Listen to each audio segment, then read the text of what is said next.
Sindir kebijakan blunder PSSI yang membuang Shin Tae-yong, ini kata pelatih Vietnam. Menanggapi desakan publik soal pemecatan Patrick Kluivert, ini kata Erick Thohir. PSSI pertimbangkan Jakarta International Stadium jadi markas timnas Indonesia. Luar biasa. Inilah besaran gaji Jai Itzes di klub Serie A Sassuolo. Inilah perbedaan gaji Justin Hubner di Wolverhampton Wanderers dengan gaji di Fortuna Sittard. Perbedaan gaji Asnawi Mangkualam di Port FC dengan Jeonnam Dragons, besar yang mana? Komentar Ula Romeni lihat Emil Audero gabung klub promosi Serie A Cremonese. Sananta cetak gol lagi di DPMM FC, apakah ini sinyal bakal bersinar di Liga Malaysia?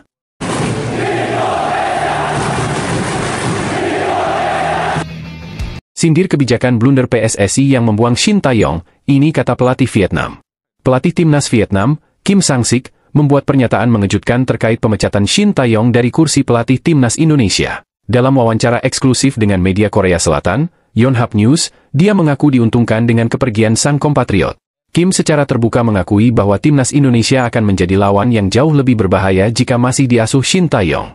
Pernyataan ini mengundang perhatian luas mengingat kedua pelatih Korea Selatan tersebut akan saling berhadapan dalam berbagai kompetisi regional.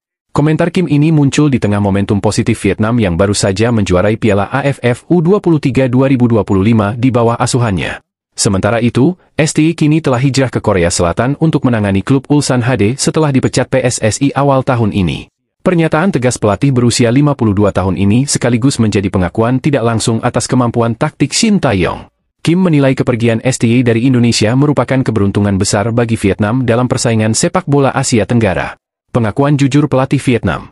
Kim Sang-sik tidak menyembunyikan perasaan lega atas pemecatan Shin Tae-yong dari timnas Indonesia. Dalam sesi wawancara daring tersebut, dia bahkan melontarkan candaan yang cukup pedas mengenai situasi ini. Kalau Shin Tae-yong masih memimpin Indonesia, saya rasa mereka akan jadi lawan yang jauh lebih merepotkan, ungkap Kim dengan terus terang. Meski demikian, Kim tetap menunjukkan sportivitas dengan mengucapkan harapan baik untuk masa depan ST. Kepergian dia malah jadi keberuntungan untuk saya. Tapi, saya berharap dia sukses dengan karir barunya di Korea Selatan, tambahnya. Jejak prestasi gemilang Shin Tae-yong. Pernyataan Kim Sang-sik bukanlah tanpa dasar mengingat catatan impresif STY selama menangani Indonesia sejak Desember 2019. Meski mengalami masa sulit di awal kepelatihannya, pelatih berusia 54 tahun itu berhasil mengukir sejarah baru. Prestasi paling membanggakan datang pada awal 2024 ketika STY membawa timnas Indonesia tembus babak 16 besar Piala Asia 2023 di Qatar. Pencapaian ini menjadi yang pertama kali dalam sejarah sepak bola Indonesia dan mengangkat martabat tim Garuda di kancah Asia. Tidak berhenti di situ, STY juga mencatatkan prestasi luar biasa dengan timnas Indonesia U23 yang berhasil menembus semifinal Piala Asia U23. Kemenangan sensasional atas Korea Selatan di babak perempat final menjadi momen paling berkesan dalam perjalanan karir kepelatihannya di Indonesia. Momen kejatuhan dan pemecatan. Perjalanan manis Shin Tae-yong bersama Indonesia berakhir pahit di Piala AFF 2024 yang menjadi titik balik nasibnya. Kekalahan krusial 0-1 dari Vietnam di Stadion Viet Tri melalui gol tunggal Nguyen Quang Hai memicu serangkaian kritik keras. Hasil buruk tersebut membuat Indonesia gagal melaju dari fase grup dan mengecewakan jutaan supporter tanah air. Kegagalan di turnamen regional yang dianggap lebih mudah dibandingkan kompetisi Asia ini menjadi pukulan telak bagi reputasi STY. Tak lama setelah eliminasi memalukan tersebut, PSSI akhirnya memutuskan memecatnya dari kursi pelatih timnas Indonesia. Keputusan kontroversial ini mengakhiri era 5 tahun STY yang dipenuhi pencapaian bersejarah namun berujung kekecewaan di akhir masa bakti. Tantangan baru Kim Sang-sik. Sementara STY kembali ke Korea Selatan untuk menangani Ulsan HD, Kim Sang-sik kini menikmati fase terbaik karirnya bersama Vietnam. Keberhasilan meraih gelar juara Piala AFF U23 2025 menjadi modal berharga untuk menghadapi tantangan yang lebih besar. Kim kini memiliki tanggung jawab ganda dengan target ambisius di depan mata dalam beberapa bulan ke depan. Kualifikasi Piala Asia U23 2026 menjadi ujian pertama untuk membuktikan konsistensi tim asuhannya di level yang lebih tinggi. Tantangan terbesar menanti Kim di SEA Games ke-33 pada Desember mendatang dengan target meraih medali emas. Pencapaian ini akan menjadi puncak kesuksesan bagi pelatih yang pernah menangani berbagai klub di Korea Selatan sebelum hijrah ke Vietnam. Bagaimana menurut kalian? Menanggapi desakan publik soal pemecatan Patrick Kluivert, ini kata Erick Thohir. Ketua Umum PSSI, Erick Thohir, meminta publik untuk bersabar dan memberikan waktu kepada Patrick Kluivert untuk membangun timnas Indonesia. Dinamika sepak bola selalu terjadi. Nah kembali, membangun sepak bola itu perlu kesabaran. Coach STY 5 tahun kita beri kesempatan. Tapi, saat waktunya sudah, ya kita sudah. Sekarang Coach Patrick ada kontrak 2 tahun, ya kita lihat dan tunggu. Semua ada prosesnya, nggak perlu terburu-buru. Erik juga menegaskan agar masyarakat tidak terpecah belah dan saling menghujat satu sama lain. Menurutnya, sepak bola seharusnya menjadi sarana untuk mempersatukan semua pihak. Semua nggak usah kesusu. Saya pun sebagai ketua umum sampai 2027. Ada waktunya semua. Jadi, nggak usah sekedar sepak bola ini jadi drama, saling menghujat, saling memecah belah, justru sepak bola ini harus mempersatukan. Lebih lanjut, Erik menyatakan bahwa dirinya tidak takut terhadap kritik. Menurutnya, kritik justru diperlukan, layaknya sebuah obat yang berguna untuk perbaikan. Saya tidak menjadi bagian individu yang takut dikritik, ini era demokrasi. Yang namanya kritik itu harus. Pujian itu kalau saya melihatnya itu adalah racun. Kalau kritik itu obat. Tetapi, yang selalu saya bilang kritik sama bully itu berbeda, ujar Erick Thohir. Bagaimana menurut kalian? PSSI pertimbangkan Jakarta International Stadium jadi markas Timnas Indonesia. Setujukah kalian? Jakarta International Stadium, JIS, berpotensi menjadi markas Timnas Indonesia. Gubernur DKI Jakarta, Pramono Anung, menerangkan bahwa PSSI telah mengutarakan terkait hal itu kepada pihaknya. Salah satu hal yang menjadi sorotan dari JIS adalah akses transportasinya. Pramono menegaskan bahwa aspek tersebut terus dibenahi demi bisa menghadirkan laga Timnas Indonesia di stadion yang terletak di Jakarta Utara itu. Terus terang saja, kalau JIS kemudian kita tidak dorong seperti sekarang, kita hubungkan dengan Ancol, kita perbaiki transportasinya, kita beri kemudahan orang untuk ke JIS, kita setengah paksa Jakpro untuk bekerja sama dengan Persija, terang Pramono kepada awak media. Dan sekarang ini yang namanya JIS begitu ramai. Semua orang kemudian datang bicara tentang JIS. Bahkan PSSI pun mau menjadikan JIS sebagai home base-nya, inilah cerminan bangsa kita, masyarakat kita. Begitu ramai semua orang berbondong-bondong berduyun-duyun untuk menjadi bagian dari itu, tambahnya. Bagaimana menurut kalian? Luar biasa. Inilah besaran gaji Jai Idzes di klub Serie A Sassuolo. Gaji Jai Idzes mengalami peningkatan signifikan setelah resmi bergabung dengan Sassuolo. Proses transfer Idzes dari Venezia menuju Sassuolo telah selesai. Kapten Timnas Indonesia ini kini menjadi bagian dari tim Neroverdi. Pengesahan transfer tersebut diumumkan melalui situs resmi Sassuolo pada Sabtu, 9 Agustus 2025, malam waktu Indonesia Barat. Berdasarkan laporan dari berbagai media, Jai Idzes didatangkan dengan biaya mencapai 8 juta euro atau sekitar 151,7 miliar rupiah. Pria kelahiran Belanda ini telah menandatangani kontrak selama 4 tahun, yang berarti ia akan mengenakan seragam hitam hijau hingga tahun 2029. Situs resmi AS Sassuolo Calcio menyebutkan, AS Sassuolo Calcio mengumumkan pembelian permanen Jai Idzes, bek, lahir pada tahun 2000, dari Venezia FC. Salah satu hal yang menarik perhatian dari kepindahan Idzes adalah kenaikan gajinya yang signifikan di Sassuolo. Menurut Tutto Mercato, gaji Idzes akan mencapai 1,1 juta euro, 20,9 miliar rupiah, per tahun. Angka ini jauh lebih tinggi dibandingkan dengan upah terakhirnya di Venezia, yang hanya 300.000 euro per tahun. Ini berarti Idzes mendapatkan kenaikan gaji hampir 4 kali lipat. Idzes juga akan menerima gaji lebih tinggi dari misalnya bek AC Milan Malik Thiaw yang diketahui menerima sekitar 800.000 euro per tahun bersama kubu Rossoneri. Kenaikan gaji tersebut sebanding dengan bakat yang dimiliki Idzes, yang dikenal sebagai pemain dengan performa paling konsisten di Venezia. Selama musim 2024-2025, Idzes tampil dalam 36 pertandingan. Perannya semakin penting karena ia dipercaya menjadi kapten tim. Idzes bisa meredam striker-striker top Serie A macam Romelu Lukaku, Alvaro Morata, dan Matteo Retegui sepanjang musim lalu. Meskipun tampil bagus dan solid, Idzes tak bisa bermain seorang diri dan Venezia harus rela degradasi ke Serie B. Venezia finish di peringkat ke-19 klasemen dengan total 29 poin, 11 poin lebih banyak dari Monza yang berada di posisi terakhir. Bagaimana menurut kalian? Inilah perbedaan gaji Justin Hubner di Wolverhampton Wanderers dengan gaji di Fortuna Sittard. Adu gaji Justin Hubner di Wolverhampton Wanderers dengan Fortuna Sittard menarik dibahas. Sebab ada potensi perbedaan gaji yang didapatkan Hubner dengan klub barunya itu bak bumi dan langit. Seperti yang diketahui, Hubner memang resmi bergabung dengan Fortuna Sittard usai berstatus tanpa klub di bursa transfer musim panas 2025. Hubner berstatus bebas transfer karena memutuskan meninggalkan Wolverhampton Wanderers U21. 1. Gaji Hubner di Wolverhampton. Perlu diketahui, Hubner bermain di Liga Inggris bersama tim muda Wolverhampton. Tepatnya ia memperkuat Wolverhampton U21. Tercatat Hubner sudah memperkuat tim muda Wolves, julukan Wolverhampton, sejak 2020 silam. Kala itu, Hubner pindah dari Akademi Den Bosch U17.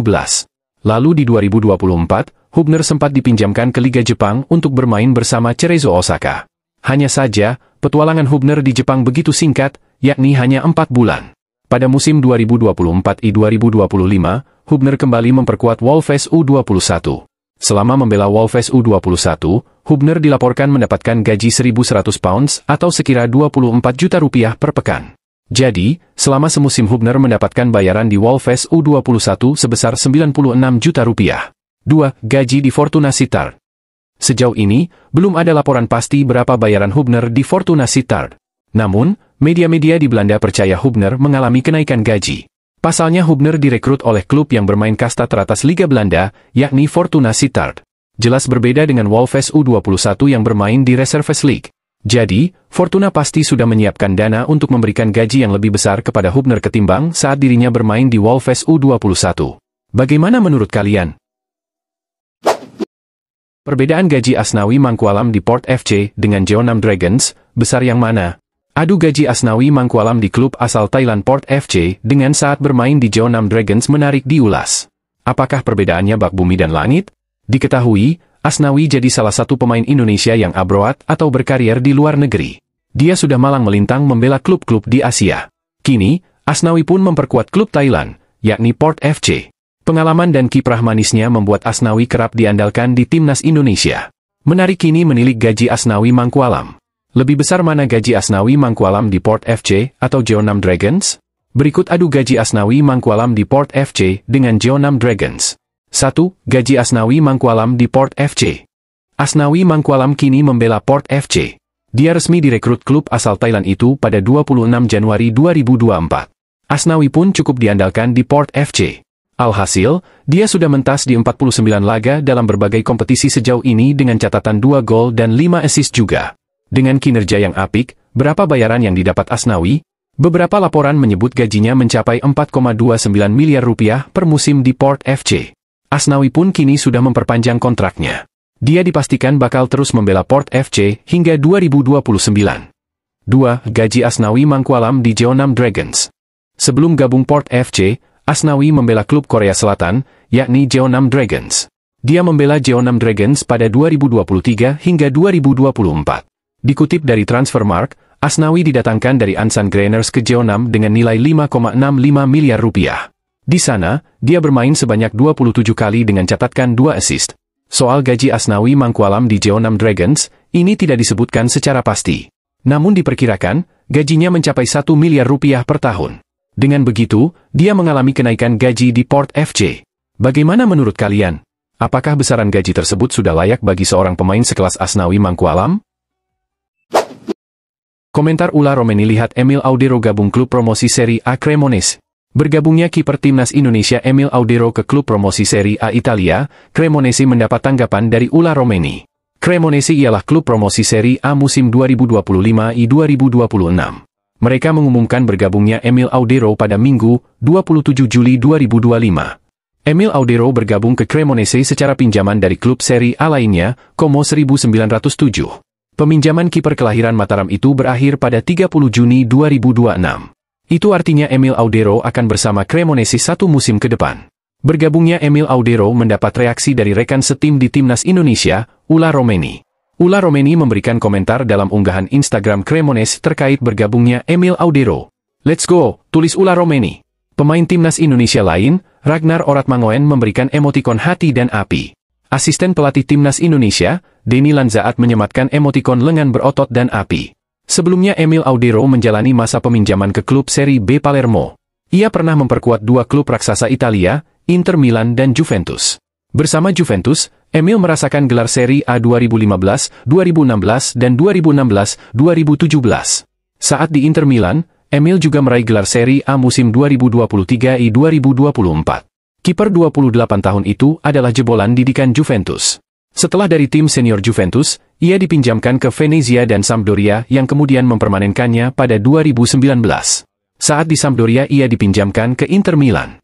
Kemudian, dipindah ke Como pada 2024. Kontrak Emil di Como berakhir pada 30 Juni 2028.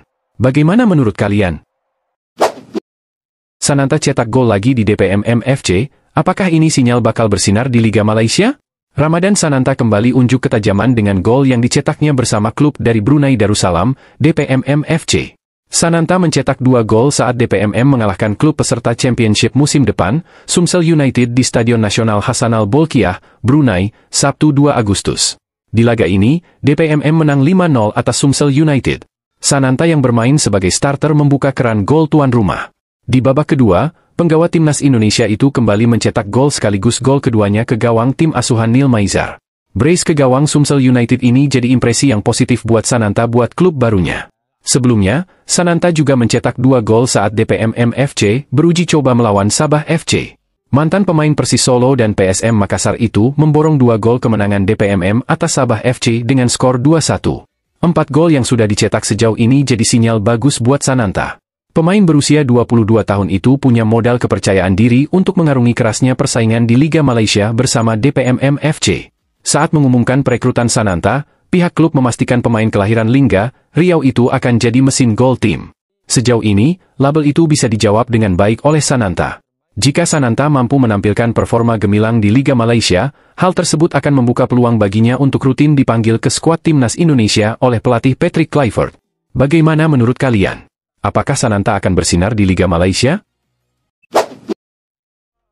Tom Haye klaim cara mainnya agak mirip Andrea Pirlo. Pemain timnas Indonesia Tom Haye mengaku banyak mengikuti Andrea Pirlo sehingga sangat wajar jika menurutnya gaya permainannya sedikit mirip dengan gelandang Italia tersebut. Pirlo adalah pesepak bola yang melegenda di lini tengah. Pria berusia 45 tahun itu pernah memperkuat sejumlah klub, termasuk Inter Milan, AC Milan, dan Juventus. Selama karirnya, Pirlo mencetak 73 gol dan 133 assist dari 756 penampilannya dalam semua kompetisi untuk memenangkan beberapa trofi diantaranya Liga Italia, Piala Super Eropa, Piala Dunia Antar Klub, dan Liga Champions. Saya memperhatikan permainan Andrea Pirlo dalam beberapa tahun terakhir karirnya, dengan semua umpan-umpannya. Saya pikir permainan saya pun agak mirip dengan permainannya. Jadi, ya, sangat menyenangkan bisa mengikuti gaya permainannya, kata Tom kepada awak media. Menjadikan Pirlo sebagai panutannya membuat Tom meniru beberapa keunggulan pemain yang turut mengantarkan Italia menjuarai Piala Dunia 2006 tersebut. Salah satunya, kemahirannya sebagai eksekutor bola mati. Bahkan Tom cukup percaya diri mengatakan kemampuannya dalam mengeksekusi bola mati adalah keunggulannya sejak dini. Saya memang melatihnya secara khusus ketika masih muda, termasuk dalam situasi bola mati. Saya cukup percaya diri mengatakan bahwa itu juga salah satu keunggulan saya sejak awal, tutur pesepak bola yang baru berulang tahun ke-30 itu. Bagaimana menurut kalian? Sangat bangga jadi orang Indonesia pertama bermain di Bundesliga, ini kata Kevin Dix. Bek timnas Indonesia, Kevin Dix buka suara, setelah resmi bergabung dengan Borussia Mönchengladbach. Berikut pernyataan lengkapnya. Saya baru saja beradaptasi setelah mulai berlatih sedikit lebih lambat karena cedera tetapi di sini sudah terasa seperti keluarga, ujarnya. Semua orang di klub, pelatih, manajemen, rekan satu tim, menyambut saya dengan hangat. Saya senang berada di sini, lanjut Dix. Setelah bergabung dengan Borussia Mönchengladbach, Kevin Dix menyatakan kesiapannya untuk bermain di berbagai posisi. Saya dapat bermain di hampir semua posisi bertahan, bek kanan dan kiri, bek tengah, atau bahkan di lini tengah sebagai pemain nomor 6, ujarnya. Namun, saat ini saya merasa paling nyaman di posisi bek tengah. Baik dalam formasi 4 maupun 3 bek, tidak masalah. Yang terpenting adalah saya bermain, tambahnya. Saya fleksibel dan menempatkan diri untuk melayani tim, lanjutnya. Mengenai target pribadinya, Dix berharap bisa segera berintegrasi dengan tim Borussia Mönchengladbach. Pertama, saya ingin mengintegrasikan diri sepenuhnya ke dalam tim, klub, dan lingkungan, ujarnya. Saya ingin memahami prosesnya dan merasakan bagaimana klub bekerja. Setelah itu, semuanya tentang tampil habis-habisan di lapangan. Saya ingin berkembang lebih jauh, membantu kami sukses sebagai tim dan tentu saja, memenangi pertandingan serta mungkin meraih sesuatu di akhir pertandingan, lanjutnya. Kevin Dix merasa terkesan menjadi pemain Indonesia pertama di Bundesliga Jerman. Itu sangat berarti bagi saya. Saya mendapatkan banyak sekali dukungan dari Indonesia, ujar mantan pemain Fiorentina tersebut. Para penggemar bersemangat dan bangga. Saya pun bangga mewakili mereka. Saya rasa Borussia akan segera merasakannya juga. Dukungan akan terasa nyata, baik di stadion maupun di media sosial, lanjutnya. Ragnar Oratmangoen ungkap satu nama paling disiplin jago dan religius. Ragnar Oratmangoen merupakan pemain naturalisasi yang juga mualaf di timnas Indonesia. Ia dikenal ramah dan murah senyum terhadap para pemain dan supporter sepak bola. Siapa sangka, Ragnar Oratmangoen pernah mengungkapkan satu nama pemain timnas Indonesia, terkenal disiplin dan jago mainnya. Hal itu Ragnar Oratmangoen sampaikan di satu momen wawancaranya. Pria yang akrab disapa Wah Haji itu juga memuji pemain timnas Indonesia lainnya. Dalam sudut pandangnya, Wah Haji yang memuji rekan bermainnya karena melihat ada kelebihan yang melekat, sehingga memuji Abis Asnawi Mangkualam dan Yakob di timnas Indonesia. Beberapa waktu lalu, Ragnar Oratmangoen yang akrab dipanggil fans Indonesia dengan nama Wah Haji hadir dalam podcast Sport 77 Official. Penilaian itu, Wah Haji sampaikan sebagai pemain dengan lari tercepat dan pemain paling disiplin di timnas Indonesia. Dalam obrolannya, Wah Haji menceritakan kisahnya dan perjalanan karir dan spiritualnya. Sebelum ST dipecat yang kini telah digantikan Patrick Kluivert, katanya timnas Indonesia yang diasuh pelatih Shin Tae-yong dinilai sudah bagus. Ragnar akui merasa bermain untuk negara adalah kehormatan besar dan kesempatan langka yang sangat spesial. Saya sudah lebih dulu tahu, jika mereka memintaku 3 tahun lalu saya juga akan bilang hal yang sama, ungkap Ragnar Oratmangoen. Usai obrolan podcast, Ragnar mendapatkan pertanyaan juga yang dimana disebut game, satu kata, dengan menjawab cepat. Ragnar Oratmangoen mengungkapkan yang jarang diketahui orang banyak. Ternyata ada 2 nama pemain timnas Indonesia ia nilai disiplin dan lari cepat hingga punya visi terbaik. Siapa yang pemain paling cepat larinya di timnas? Yakob Sayuri. Siapa yang visi bermainnya paling bagus di timnas? Tom Hai, tanya host kepada Ragnar. Siapa yang pemain paling disiplin di timnas? Asnawi. Siapa pemain paling lucu di timnas? Ricky, jelasnya.